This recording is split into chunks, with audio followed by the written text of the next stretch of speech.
Hello guys, स्वागत है आपका आर्या फिजिक्स पॉइंट में। तो आज हम करने वाले हैं पार्ट 3 के पेपर 5 के ग्रुप बी से एक क्वेश्चन जो है मैक्सवेल बोल्ट्जमान डिस्ट्रीब्यूशन लॉ। तो इसमें हम लोग जानते हैं किस प्रकार का क्वेश्चन आता है यूनिवर्सिटी में। कुछ एग्जांपल दिए गए हैं, जैसे क्वेश्चन 1 है derive an expression of Maxwell Boltzmann distribution law and hence calculate the Helmholtz free energy. Helmholtz free energy साथ में करना है। दूसरा, calculate the energy of an ensemble of n particle at an given temperature obeying Maxwell-Boltzmann distribution। इसी question का दूसरा रूप है। तीसरा है deduce Maxwell-Boltzmann statistics, calculative average transmission energy of gas molecules using it। Four है describe Maxwell-Boltzmann statistics using Maxwell-Boltzmann statistics calculate the average translational energy of gas molecules। 5 Maxwell Boltzmann distribution law, ये note के रूप में भी आपका आ सकता है।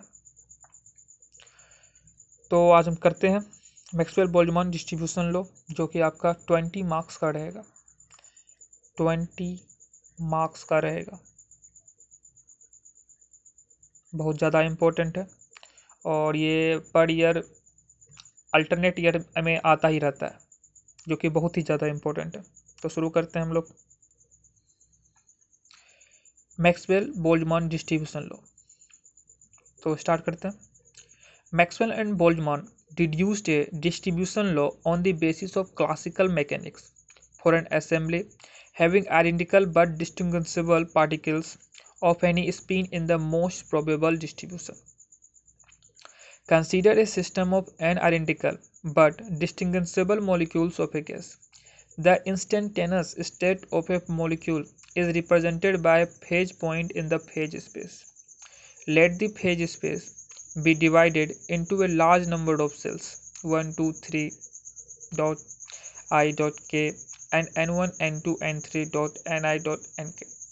The number of molecules in the respective cell.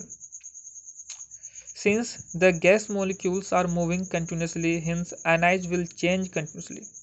Due to collisions, the momentum and energy of the molecule will also continuously change. If the gas is thermally isolated, the total energy of all the molecules of the gas remains constant. In such a case, the system is in a state of equilibrium, which is known as the most probable state. We have to find out how many particles occupy very nearly the same position and same velocity components in equilibrium state. By the fundamental postulates of statistical mechanics,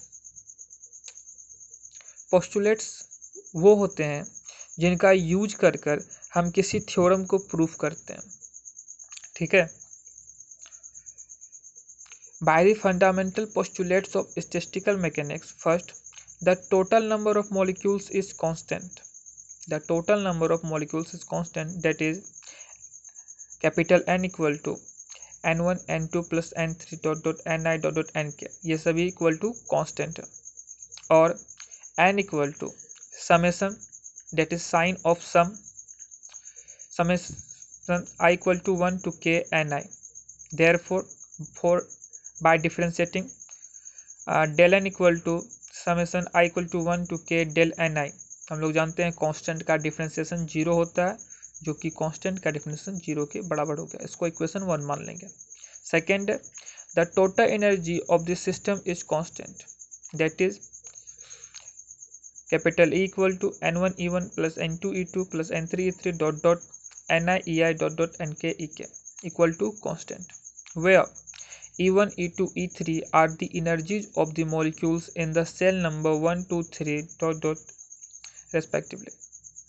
E equal to summation I equal to 1 to k ni into e equal to constant, again differentiating, therefore summation I equal to 1 to k ei into del ni equal to 0, equation 2.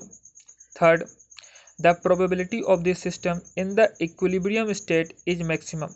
The probability of this system in the equilibrium state is maximum, that is del p equal to 0. When p is maximum, then log p is also maximum. Hence del log p equal to 0. Del p equal to 0, there hence del log p equal to 0. इसको equation 3 मान लेंगे. The total probability for this system is given by p equal to n factorial pi I equal to 1 to k g at power ni by ni factorial. यहाँ आप लोग देख रहे होंगे, यहाँ पर पाई है और इस तरफ आप लोग देख रहे थे सिग्मा है. तो sigma is using for sum and pi is using for multiple factorisation,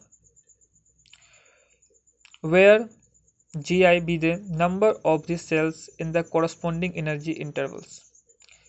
Taking log of both sides of equation, इस इक्वेशन के दोनों तरफ log लेते हैं, we get log p equal to log n factorial plus summation log gi at power ni minus summation log ni factorial. log का formula use करते हैं. Using Stirling formula we get, Stirling formula क्या होता है, log n factorial equal to n log n minus n. तो ये Stirling formula का use यहाँ करते हैं. तो log p equal to n log n minus n plus summation ni log gi minus summation log ni factorial. यहाँ भी हम लोग स्टर्लिंग फार्मूला का यूज करते हैं. तो ni log ni minus ni, तो n log n minus n plus summation ni log gi minus summation ni log ni plus summation ni. यहाँ पर समेसन ni जो है n के इक्वल हो जाएगा, देयरफॉर ये माइनस n और ये प्लस n कैंसिल हो जाएगा. n log n plus summation ni log gi minus summation ni log ni. यहाँ पर देख रहे हैं ni दोनों में क्या है, कॉमन है. कोई बात नहीं, इसको हम लोग फिर से डिफ्रेंशिएट करते हैं. Del log P equal to constant का differentiation 0 summation log G I N I का हो जाएगा del N I. Log G I constant हो जाएगा एन आई के हिसाब से और डेल एन आई हो गया माइनस यू इंटू भी पे तोड़ेंगे minus del N I minus summation log N I into del N I 0 summation log gi माइनस log ni into del N I. Del N I इस तरफ भी था, डेल एन आई इस तरफ भी था, तो हो गया common. Using equation 1 and 3, using equation 1 के हिसाब से इस पूरा का डिफरेंशिएशन क्या हो जाएगा, 0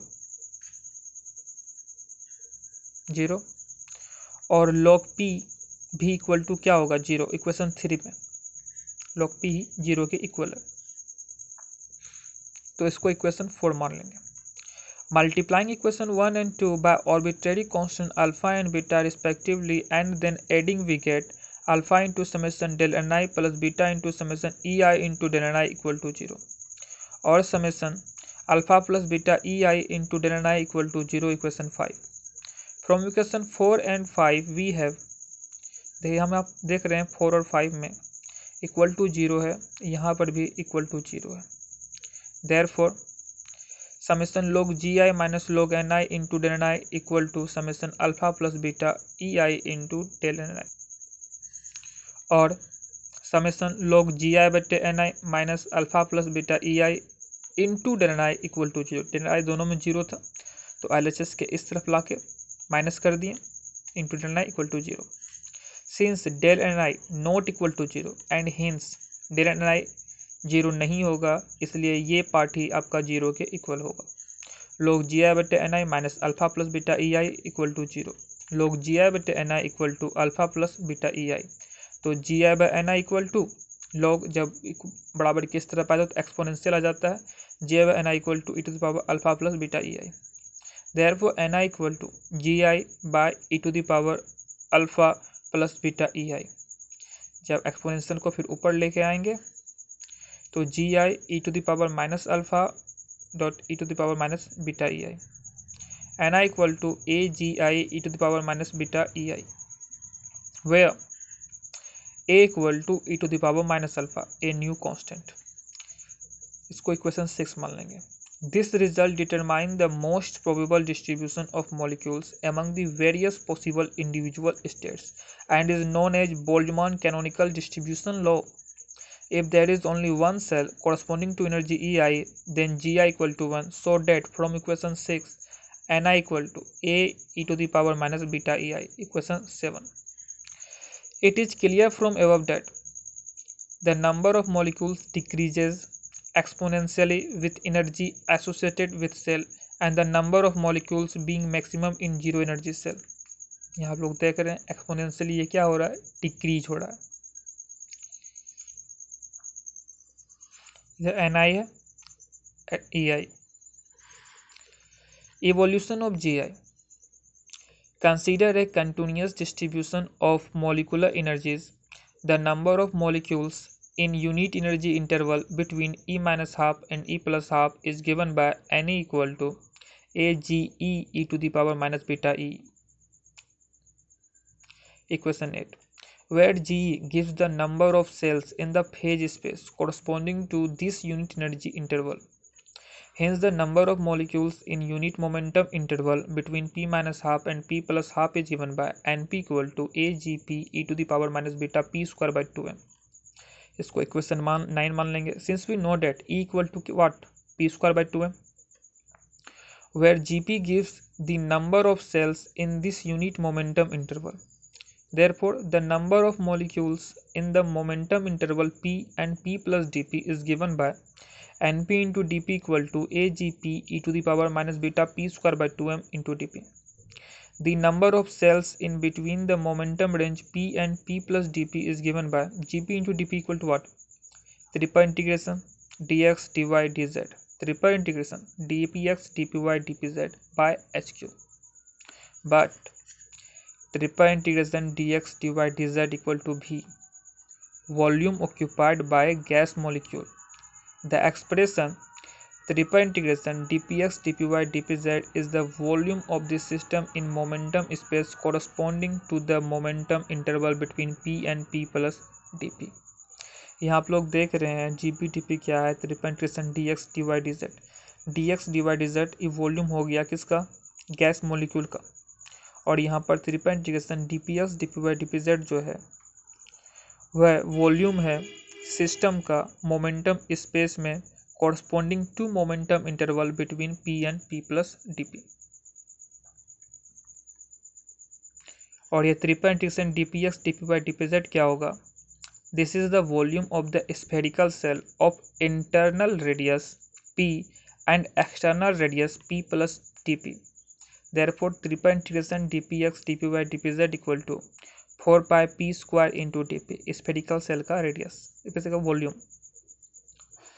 therefore gp into dp equal to 4 pi v by h cube p square into dp, 4 pi p square into dp, triple integration dx dy dz का वॉल्यूम क्या था v और by h cube, equation 10।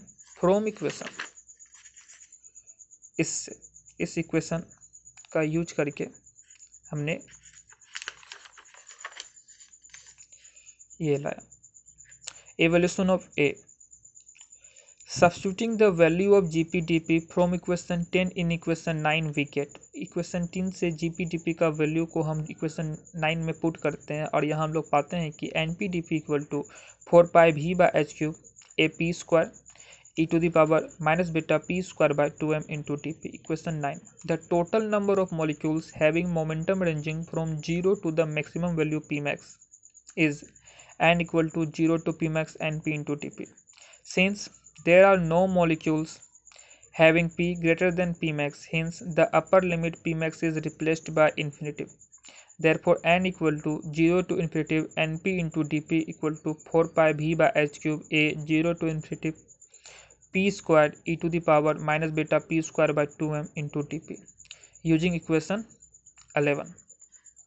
n equal to what, 4 pi v by h cube into a common ले लिए यहाँ से, 1/4 root under पाई बट्टे beta बट्टे 2m का क्यूब, क्योंकि हम लोग यहाँ पर जानते हैं कि इसका वैल्यू जो होता है because 0 to infinity U square into E to the power minus beta U square into D U का इंटीग्रेशन होता है 1/4 रूट अंडर पाई बट्टी बी क्यू। इसको किसी अगले वीडियो में प्रूफ करेंगे। Therefore A equal to A का वैल्यू निकालेंगे तो एच क्यूब उस तरफ चला जाएगा, एन एच क्यूब बाय भी हो जाएगा बीटा बाय 2 पा एम पे पावर 3/2 इक्वेशन 12। आप लोग इतने समझदार हैं कि ए का वैल्यू निकालने के लिए क्या किए, आप लोग ये सब कर सकते हैं। अब इवोल्यूशन ऑफ बीटा करते हैं। Since we know that P square equal to what 2me, therefore इसको डिफ्रेंशिएट करते हैं तो p into D P equal to M D E. तो D P equal to what M D E बटे P, और p value बराबर क्या हो जाएगा रूट अंडर 2me। तो D P equal to M into D E बटे root under 2me equal to, तो यहाँ पर देख सकते हैं m है और यहाँ पर रूट अंडर m है, तो क्या हो जाएगा m to the power half by 2e पे पावर हाफ, तो m बटे 2e power half into D E. The number of molecules in between the energy range E and E plus DE is given by n into D equal to 4 pi n beta the power 3/2 2 pi n 2me e to the power minus beta E m बटे 2e power half into D. ये हम put कर रहे हैं equation 11 में मान।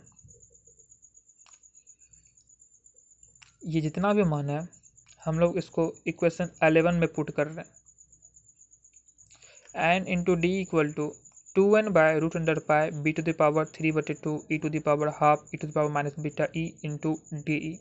इसको solve करेंगे तो ये मान आएगा। ठीक से एक बार सॉल्व कर लीजिएगा। Hence total energy of the system consisting of all the n molecules is, total energy of the system consisting of all the n molecules is u equal to what 0 to infinity e into any into D.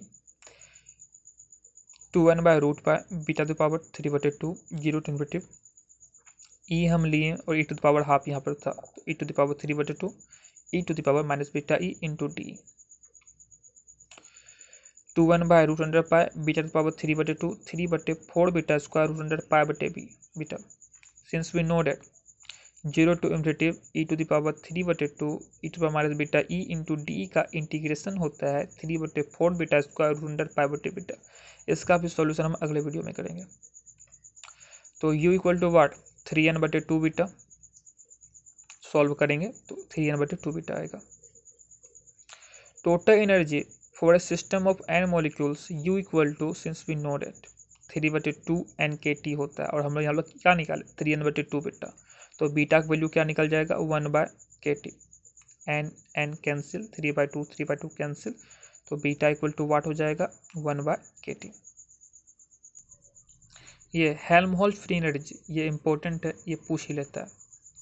The total number of molecules in the assembly is given by n equal to summation ni equal to a summation gi e to the power minus beta ei using equation 6।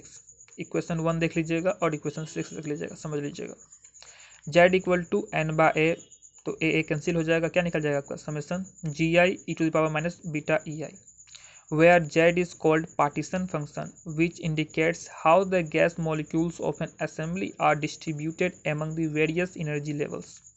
The weight of the configuration is w equal to n factorial summation gi to the power ni but ni factorial. Taking log of both sides we get log w equal to log n factorial plus summation ni log gi minus summation log ni factorial. यहाँ पर log के formula पे इसको तोड़ दिए। अब using Stirling's formula log w equal to n log n minus n, पहले भी आपको बता चुके हैं कि log n फैक्टोरियल का मान होता है n log n minus n Stirling's formula से, plus summation ni log gi minus summation ni log ni minus ni, यहाँ भी हम लोग स्टर्लिंग्स फॉर्मूला लगाएं। तो log w equal to n log n minus n plus summation ni log gi minus summation ni log a gi e to the power minus beta ei plus n। Because summation ni equal to n, तो plus n minus n cancel हो गया।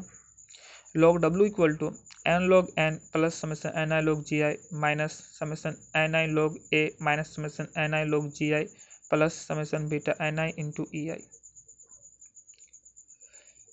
ni log gi minus ni log gi, ये दोनों cancel हो गया, तो answer क्या निकल गया log w बराबर तो log w बराबर हो गया n log n minus n log a plus beta i using equation 1 and 2। तो log w equal to n log n by a plus beta i log का फॉर्मूला से, log w equal to n log z plus beta i, n by a equal to z के equal होता है, तो log w बराबर n log z plus beta i equation 13। The entropy of the ensemble is S equal to k log w। इससे objective question भी पूछा जाता है। The entropy of the ensemble is S equal to k log w। तो log w का value यहाँ रख देंगे nk log z plus beta k using equation 13, nk log z plus e by T because beta equal to 1 by K T, K cancel हो जाएगा तो e by T बचेगा। तो S equal to what N K log Z plus 3/2 N K equation 14 for an ideal gas E equal to what 3/2 N K T. तो यहाँ पर E का जगह बड़ा वैल्यू रखते हैं, टी कैंसिल हो जाएगा। This gives the entropy of the assembly of gas molecules. ये वाला ऑब्जेक्टिव क्वेश्चन आ सकता है इससे। The Helmholtz free energy F is given by F equal to what E minus T S. तो S का वैल्यू इंट्रोपी का value यहाँ पुट कर देते हैं using equation 14 minus N K T log Z. यहाँ पर E जो है आपका कैंसिल हो जाएगा, प्लस ई माइनस ई, तो आंसर निकल जाएगा N K T log Z. F equal to minus R T log Z, N K equal to R. This is the required expression for Helmholtz free energy in terms of partition function. कहीं कहीं पर आप लोग देखे होंगे उस question में, जब तक वो पांचों क्वेश्चन बताए थे वहाँ पर टोटल एनर्जी का जिक्र किया था, तो ये भी आप क्लियर ही कर लीजिए। If average energy, if E is the average energy of system of n molecules, then E bar equal to E by n, E equal to what summation EI into NI और n equal to what summation NI। तो दोनों का value देते हैं, A summation GI e to the power minus beta EI into EI, इस EI का EI, NI का value यहाँ पर रखें, तो NI का वैल्यू फिर यहाँ रखते हैं यूजिंग इक्वेशन 7 या 1 E bar equal to summation EI GI e to the power minus EI by K T summation GI e to the power minus EI by K T, A cancel कर दिए। Since beta equal to क्या होता है 1 by K T, तो beta की जगह 1 by K T value रख दिए। यहाँ हम लोग इक्वेशन 6 का यूज करेंगे, 6, ठीक है। तो हम लोग पिछले पेज में भी क्या देखे थे, partition function. The partition function is Z equal to क्या था n बाय ए, तो summation Z equal to summation G I E to the power minus E I by K T, तो बीटा इक्वल टू क्या होता है 1 by K T, वहाँ पर इसका यूज किया है। अब इसका टी के रिस्पेक्ट में डिफ्रेंशिएट करते हैं, भी को कांस्टेंट रख के, तो del Z by del T at constant भी equal to summation E I by K T square G I E to the power minus E I by K T, और K T square del Z del T at constant भी equal to summation E I G I E to the power minus E I by K T. Hence E bar equal to क्या हो जाएगा के T square del Z del T at constant भी by Z,